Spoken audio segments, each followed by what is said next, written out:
Hello and welcome back to the Shakey Sonnet Show. I am Tootight Lautrec, the drag laureate of the Sonnetarium, and here we are once again in the Sonnetarium at the bottom of the down staircase in the permanently sequestered remainder section of an unnamed local library which may or may not have some lions couchant on the front steps, beautiful in their own right without any embellishment or cosmetic adornment of any sort, much like me. And also, coincidentally, much like the beloved in this week's pair of sonnets, Sonnets 67 and 68. Now, I do admit, Sonnet 67 and 68 cut a little too close to the bone, as they say. Oh, yeah, I'm telling you. Cuts a little too close to the bone for us here in the Sonnetarium, because again, Shakespeare goes on and on and on and on about beauty. Natural beauty. Only natural beauty, casting aspersions hither and thither on all the rest of the world who may rely on a little bit of help every now and then from other sources, like makeup and wigs, for example, all manner of false arts in order to be beautiful. I can't really imagine what that must be like, but it must be tough for those people. So we're going to take a look at 67 and 68 all in one go. I'm going to read them one after the other because they are related syntactically. There's a thus at the beginning of 68, which reflects back and announces its continuation of Sonnet 67. And also, I really am going to keep trying to get these videos under 20 minutes, between 15 and 20 minutes. But we'll see how that project goes. And it turns out that a lot of the upcoming sonnets also fit nicely into pairs, which means that it'll light a fire under my padded bottom to get all the way through to finishing all 154 sonnets sometime before the sun burns itself out. So 67 and 68 together. And before I start, I will say that of all the interpretations that I've read of this pair of poems, I will say that Don Patterson's is probably the most persuasive to me. He says that the poems refer to the flash company that the young beloved keeps, of whom the narrator is jealous. And that starts in 67, and in 68, Don Patterson calls that the wig sonnet, which is near and dear to my heart, of course. And I will admit right off the bat that I found these slightly difficult to read because the diction is so strange, the phrasing is so strange. Shakespeare does that Germanic thing where he puts the verb after the thing that it's supposed to activate, and you have to sort of twist the sense back into English in order to make it slightly understandable. And we're going to do that as we go along. So 67 and 68, one right after the other. Sonnet 67, if you want to count 14 lines, go right ahead, and Sonnet 68. Ah, wherefore with infection should he live, and with his presence grace impiety, that sin by him advantage should achieve, and lace itself with his society? Why should false painting imitate his cheek, and steal dead seeming of his living hue? Why should poor beauty indirectly seek roses of shadow, since his rose is true? Why should he live now nature bankrupt is, beggared of blood to blush through lively veins? For she hath no exchequer now but his, and prived of many lives upon his gains. Oh, him she stores, to show what wealth she had, in days long since, before these last, so bad. Thus is his cheek the map of days outworn, when beauty lived and died as flowers do now, before these bastard signs of fair were born, or durst inhabit on a living brow, before the golden tresses of the dead, the right of sepulchres, were shorn away to live a second life on second head, ere beauty's dead fleece made another gay. In him those holy antique hours are seen without all adornment, itself and true, making no summer of another's green, robbing no old to dress his beauty new. And him, as for a map, doth nature store, to show false art what beauty was of yore. Okay, so let's go through this. Wherefore with infection should he live? And with his presence, grace, impiety.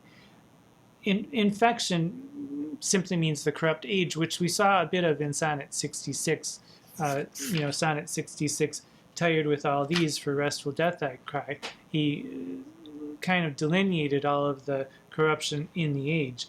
And everything that's fake and foolish, why should his lover, why should the narrator's lover, why should who? He. We have a gender. We know that the beloved is a male. The narrator we're not so sure of. Why should he live in amidst all this corruption? That sin by him advantage should achieve. Why should the people who hang around him who are sinful achieve advantage over him by sinking him down into their own murk, shall we say, and lace itself with his society?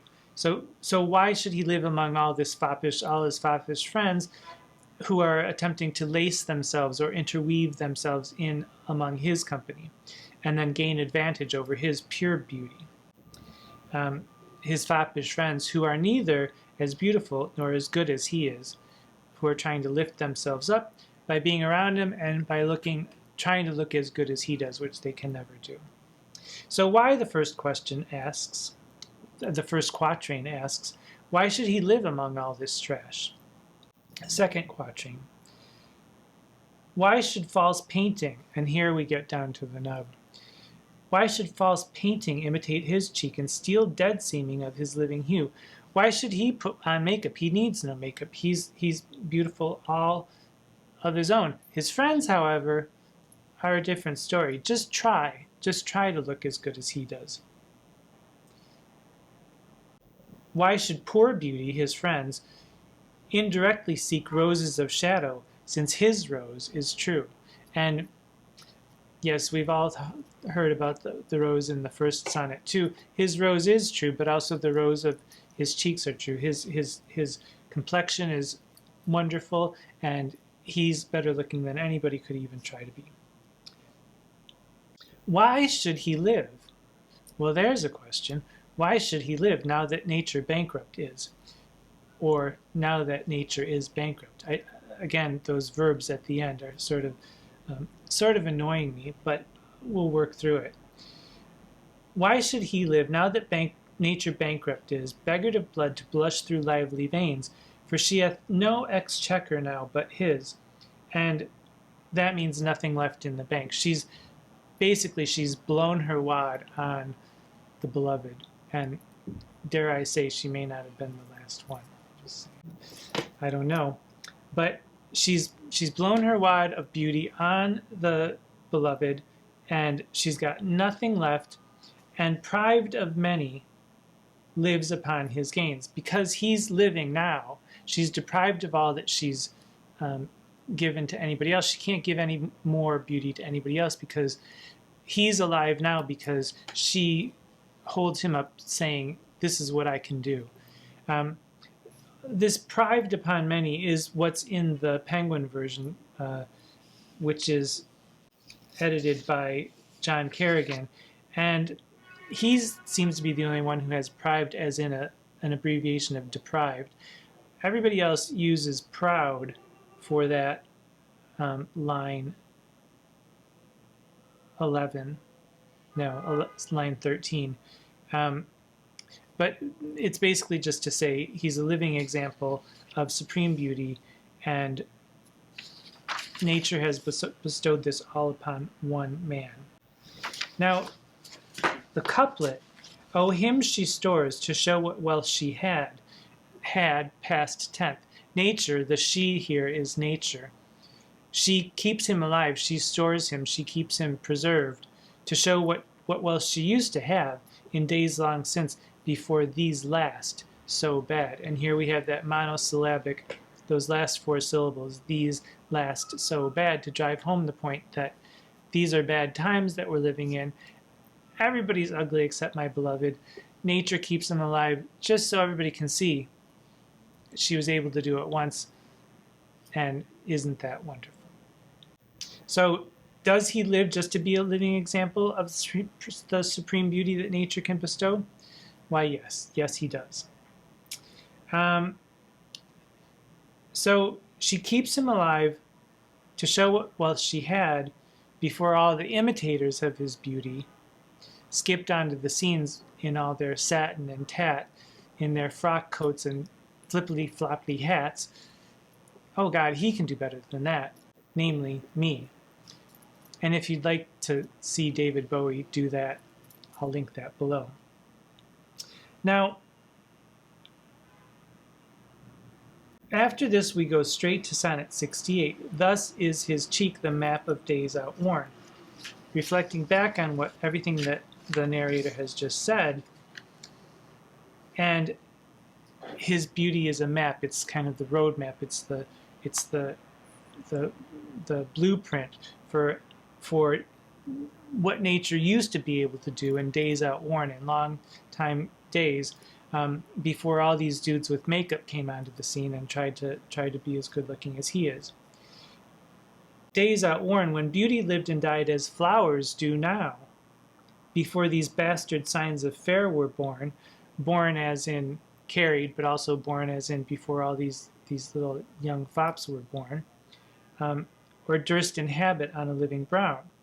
Before the golden tresses of the dead, and this forms more of an octet and a sestet rather than three quatrains and a couplet, but the octet continues, before the golden tresses of the dead, the rite of sepulchres, because apparently wigs were popular in that time, and also, however, wigs were made from the shorn hair of corpses, and so it's the rite of sepulchres.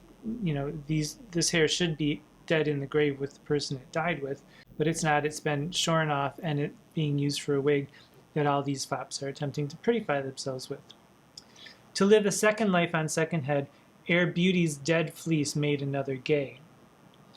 Now, and here gay apparently means gaudy, apparently it means whorish, apparently it means, you know, displaying dubious displays of finery. Apparently it means, turns out some things never change. So the octet and the sestet. In the sestet, in him, again, we have the beloved's gender specified. In him, those holy antique hours are seen. The beauty that nature used to be able to bestow on people, we see it in him. She used to do it. She does it no more. Everybody else is ugly. He's beautiful. In him, those holy antique hours are seen without all adornment, itself and true, making no summer of another's green, robbing no old to dress his beauty new. He doesn't need adornment. He doesn't need to wear fancy clothes. He doesn't need to wear fancy wigs. He's perfect all by himself. And the couplet of Sonnet 68 is basically a reiteration of the couplet that we had in 67. As for him, and him as for a map doth nature store, to show false art what beauty was of yore. He stands the living record of what beauty was once able to do. And he's here to show up all his tarted up, bewigged fop friends how it's really done. So, how do you like that? First of all, we do finally have the specification of a gender in the beloved. The narrator, it's not specified. It was written by Shakespeare, but it could be a character that Shakespeare wrote it for. It could be there any number of possibilities. Dramatically, I could probably see this, any jealous lover in any of the plays saying it, but I think of poor deserted Rosalind, who in Romeo and Juliet, maybe muttering this off to the side of the stage, talking about Romeo's foppish friends who had the nerve to take him to that ball where that bitch Juliet stole him out from under her nose. I could imagine something like that. If you have other suggestions for where these sonnets might fit within Shakespeare's oeuvre, please let me know in the comment section. So narratively, if we're going from 1 to 154 and attempting to build some sort of narrative, well, fakes and fops and phonies. Oh my, that's about where we are right now. My invention is that perhaps our lover got a letter while they were away. While, yes, the narrator was away doing whatever he or she needed to be doing. And this letter perhaps described the antics of the beloved in absentia of the lover. And perhaps the beloved himself sent this letter saying, "Dear old lover, last week I went out dancing every night with my friends and it was fabulous. You should have seen what we wore. They're outrageous, these friends of mine. Okay, gotta go now. They're here to pick me up for another crazy night. Crazy. And oh yeah, miss you. XOXOX." A letter like that, for instance, could have prompted a lover to write these two sonnets to him or to herself, because again, these are not directly addressed to the beloved. So we're still in the land of separate beds and probably miles apart in separate cities as well.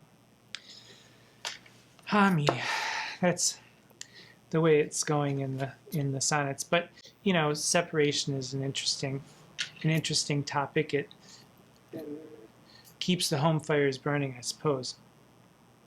And then 2 more contemplations on beauty. Maybe you're born with it, maybe it's Maybelline. I'm sure I wouldn't know.